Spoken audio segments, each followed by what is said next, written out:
हरे और की व्याध संगति बुरी है कूर की सो आठों पैर उपाधि। बिना विचारे जो करे सो पाछे पछताए काम बिगाड़े आपनो जग में होत साय। कथा के प्रेमी सज्जनों, बोलना तो 1 वर्ष का बच्चा सीख जाता है, लेकिन नीति युक्त बात करना बिरले ही जन सीख पाते हैं। सोचकर बोलने में और बोलकर सोचने में दोनों ही लोगों का निर्णय मिल जाता है कि कौन विद्वान है कौन अज्ञानी। आइए कथा प्रसंग पर। जब ऋषियों ने आकर पार्वती जी को बहुत प्रकार से गुमराह किया कि उन भोलेनाथ के साथ शादी करेंगे, वो किस मतलब के, लेकिन धन्य पार्वती जी, उन्होंने क्या कहा कि महाराज इस कार्य के लिए तो आपको पहले आना था। अब तो मैं अपना जीवन ही शंकर भगवान के समर्पित कर चुकी, अब मैं अपने वचन से टल नहीं सकती। महादेव अवगुण भवन विष्णु सकल गुण धाम, जे कर मनोरम जाहि सन ते ही सन काम सियावर रामचंद्र पद। जय शरणम शंकर हरि ओम, जय जय सिया राम, जय जय हनुमान हरि की जय। भाव यह है कि महादेव जी अवगुणों के भवन हैं और विष्णु समस्त सद्गुणों के धाम हैं, पर जिसका मन जिसमें रम गया उसको तो उसी से काम है। जो तुम मिलते हो प्रथम मुनीसा, सुनते हो सिख तुम्हारे दर सीसा। अब मैं जन्म सम्मोहित हारा, को गुण दूषण करे विचारा। हे मुनीश्वरों, यदि आप पहले मिलते तो मैं आपका उपदेश सिर्फ माथे रखकर सुनती, परंतु अब तो मैं अपना जन्म शिवजी के लिए हार चुकी हूँ, फिर गुण दोषों का विचार कौन करे। जो तुम्हारे हट हृदय विशेषी, रह न जाई बिनु किए भरेसी। तो कौतुक न आलस उपनाई, वर कन्या अनेक जग माई। यदि आपके हृदय में बहुत ही हट है और विवाह की बातचीत किए बिना आपसे रहा ही नहीं जाता, तो संसार में वर कन्या बहुत हैं। खिलवाड़ करने वालों को आलस तो होता नहीं, और कहीं जाकर कीजिए। वो कहा कि शब्द शब्द को परखिए, जाके हाथन पाँव। एक शब्द घायल करे, एक करत वह छाँव।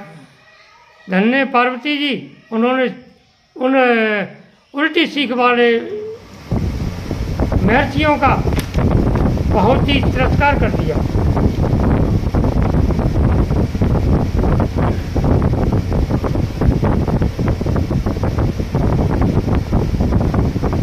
जन्म कोटि लगे रगर हमारी, परहूँ समुनत रहूँ कुंवारी। तजौन नारद करे उपदेशु, आप कहें सतबार महेशु। मेरा तो करोड़ों जन्मों तक यही हट रहेगा कि या तो शिव जी को बनूंगी, नहीं तो कुमारी ही रहूंगी। स्वयं शिव जी 100 बार कहें तो भी नारद के उपदेश को न छोड़ूंगी। मैं पापर हूँ कहूँ जगदम्बा, तुम गृह गवनौ भयो विलम्बा। देख प्रेम बोले मुन ज्ञानी, जय जय जगदम्बिके भवानी। जग जननी पार्वती ने फिर कहा कि मैं आपके पैरों पर थी, आप अपने घर जाइए, बहुत देर हो गई। हे जग जननी, आप हमारी बात पर यकीन क्यों नहीं करती। पार्वती जी ने कहा कि मैं आपकी बात को कदापि स्वीकार नहीं करूँगी। अंत में पार्वती जी को जय शब्द ही कहना पड़ा।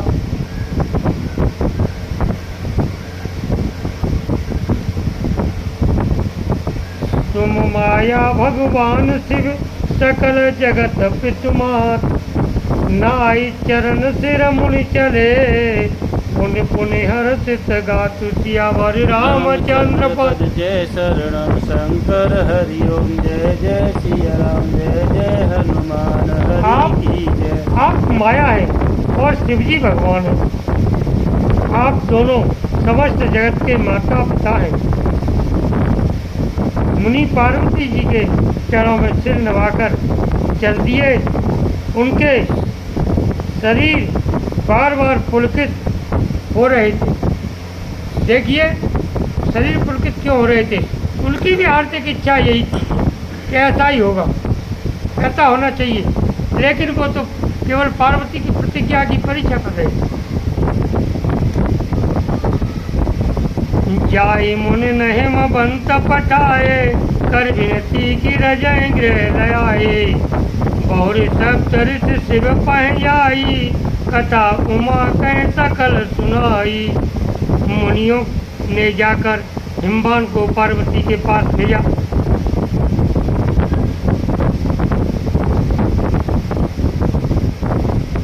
और वे विनती करके उनको घर ले आए। फिर सब ऋषियों ने शिव जी के पास जाकर उनको पार्वती की सारी कथा सुनाई। भये मगन शिव सुनत सनेहा हर्ष सप्त ऋषि गवने गेहा। मनुष्य कर तब शंभु सुजाना लगे करण रघुनायक ध्याना। पार्वती जी का प्रेम सुनते ही शिव जी आनंद मग्न हो गए। सप्त ऋषि प्रसन्न होकर अपने घर यानी ब्रह्मलोक को चले गए। तब सुजान शिव जी मन को स्थिर करके श्री रघुनाथ जी का ध्यान करने लगे। तारको असुर भय ते काला भुज प्रताप बल तेज विशाला। ते सब लोक लोकपति जीते भय देव सुख संपत्ति रीते। उसी समय तारक नाम का असुर हुआ जिसकी भुजाओं का बल प्रताप और तेज बहुत बड़ा था। उसने सब लोक और परलोकों को जीत लिया। सब देवता सुख और संपत्ति से रहित हो गए। अजर अमर तो जीत न जाई हारे सुर कर विविध धराई। तब विरंच सन जाई पुकारे देखे विद सब देव दुखारे। वह अजर अमर था इसलिए किसी से जीता नहीं जाता था। देवता उसके साथ बहुत तरह की लड़ाइयाँ लड़कर हार गए। तब उन्होंने ब्रह्मा जी के पास जाकर पुकार मचाई। ब्रह्मा जी ने सब देवताओं को दुखी देखकर क्या कहा। सब सन कहा बुझाई विधि धनुज निधन तब होई। शंभु शुक्र संभूत सुत जीतरन सोई सियावर रामचंद्र पद। शरणम शंकर हरि ओम जय जय सिया राम जय जय हनुमान। मंगल भवन मंगलहारी जगो सुदशरथ अजर बिहारी। ब्रह्मा जी ने सबको समझाकर कहा इस दैत्य की मृत्यु तब होगी जब शिवजी के वीर से पुत्र उत्पन्न हो। इसको युद्ध में वही जीतेगा। मोर कहा सुन करो उपाई हो ईश्वर करे सहाई। सती जो तजी चमक दया जन्मी जाई मान चल गया। खाइए कोई बात ना, मेरी बात सुनकर उपाय करो। ईश्वर सहायता करेंगे और काम हो जाएगा। सती ने जो दक्ष के यज्ञ में देह का त्याग किया था उन्होंने अब हिमाचल के घर जन्म लिया। तप की न सम्मुपति लागी शिव समाधि बैठे सब त्यागी। यद्यपि अहें असमंजस वारी तदपि बात एक सुनाओ हमारी।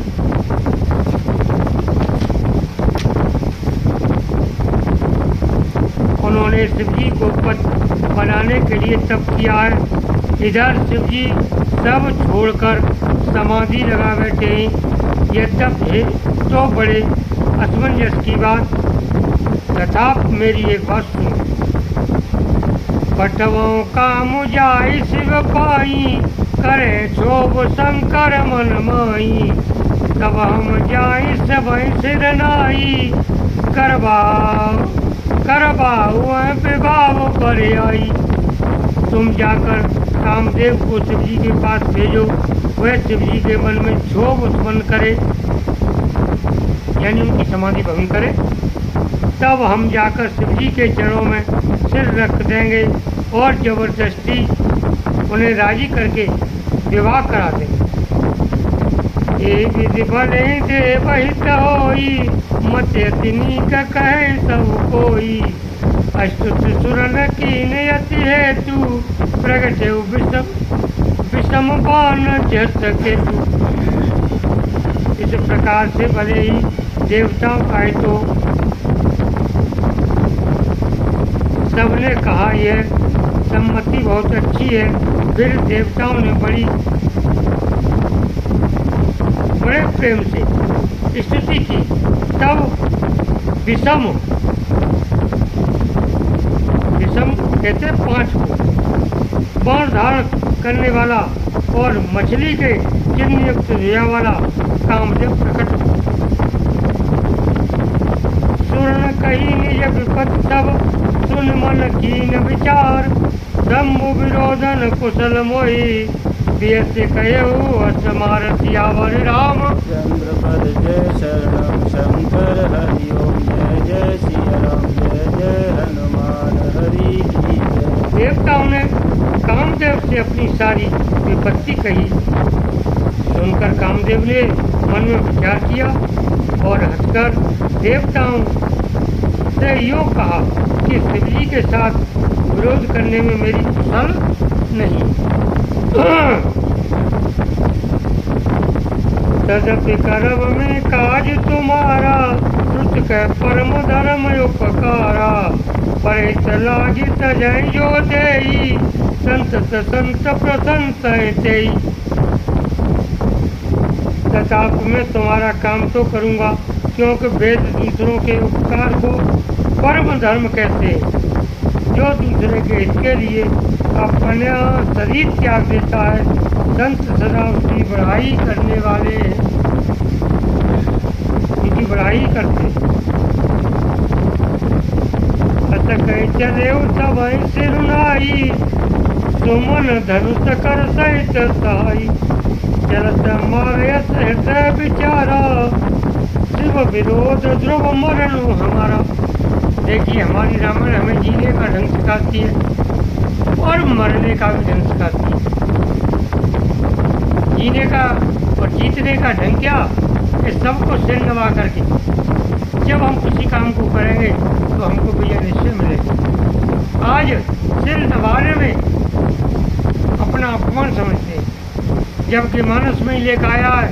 कहते सिर कट तू मरे समतूला, जो नमत हरे गुरु पद मूला। वो सिर उस करुई तुरैया के समान है, जो किसी भी काम की नहीं होती। ठीक उसी तरह जो सिर माता पिता और गुरु के चरणों में नहीं झुकता, वो किसी मतलब का नहीं होता।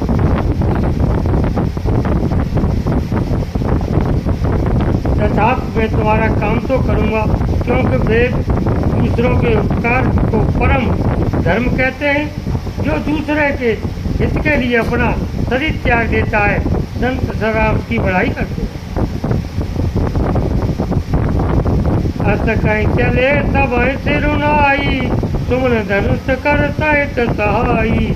चलत मारयत हृदय विचारा, शिव विरोध ध्रुव मरण हमारा। ये रामायण ऐसी चीज़ है जिसको हम बार बार पढ़ें फिर भी हमको इसके रहस्य का पता नहीं चलता, पढ़ने में नहीं प्रतीत होती है कि ये बात नहीं है। उसी वजह से चौपाई दोबारा प्रयोग में आ जाती है। क्यों कहे और सबको सिर नवाकर कामदेव अपने पुण्य के पुष्प के धनुष को हाथ में लेकर वसंतराज सहायकों को साथ चला। चलते समय कामदेव ने हृदय में ऐसा विचार किया कि शिवजी के साथ विरोध करने से मेरा मरण निश्चित है।